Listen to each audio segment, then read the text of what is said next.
I'm sorry, the point of order is withdrawn. I was just asking the gentleman if he would yield to a question, but if he won't, I'd seek time in opposition. No, I don't yield, Mr. Chair. Okay. Mr. Chairman, I'd move You to... yield back? I yield back.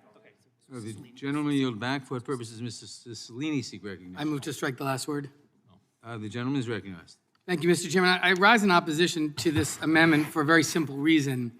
Of course, all First Amendment activity is protected.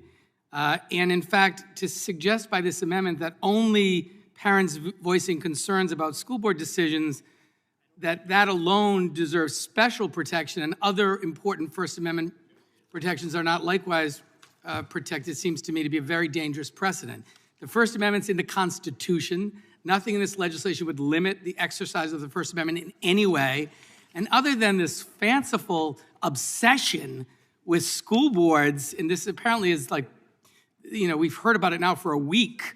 This seems to be a deep, deep obsession of my Republican friends. But there's lots of First Amendment concerns that are important to respect. And if we just list one, are we implicitly saying all the other areas of First Amendment expression, freedom of religion, opinions in a variety of other venues are not as important? So I think it's dangerous to carve out one, which is apparently the concern of the day, and suggesting in some way that is entitled to more First Amendment protection than many other expressions that are protected by the First Amendment. So again, this is another effort to create an issue where one doesn't exist, to offer an amendment that is not necessary and adds nothing to the bill, but gives my good friends on the other side of the aisle, an opportunity to talk about something which I think, again, they've completely misconstrued. I think the Attorney General made it very, very clear that he absolutely understands First Amendment rights of people to express opinions at school boards, and parents even expressing those opinions in passionate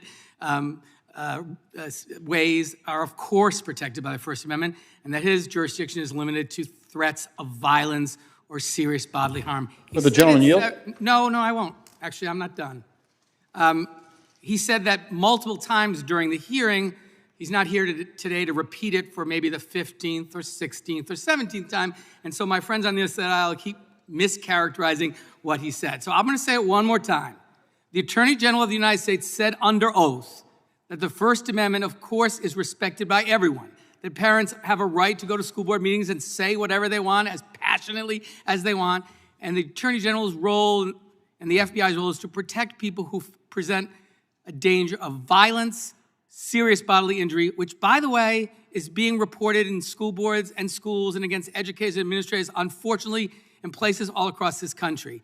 And the notion that the Chief Law Enforcement Officer of the United States has no role in protecting people who serve as teachers and school administrators and on school boards, has no responsibility to protect them from serious threats of violence or serious bodily harms, is absurd. That's exactly their job. And so it's an interesting discussion point. It gives you an opportunity to mischaracterize what the Attorney General said. Again, it's unnecessary. I urge my colleagues to vote against this amendment, and I yield back. Mr. Chairman. For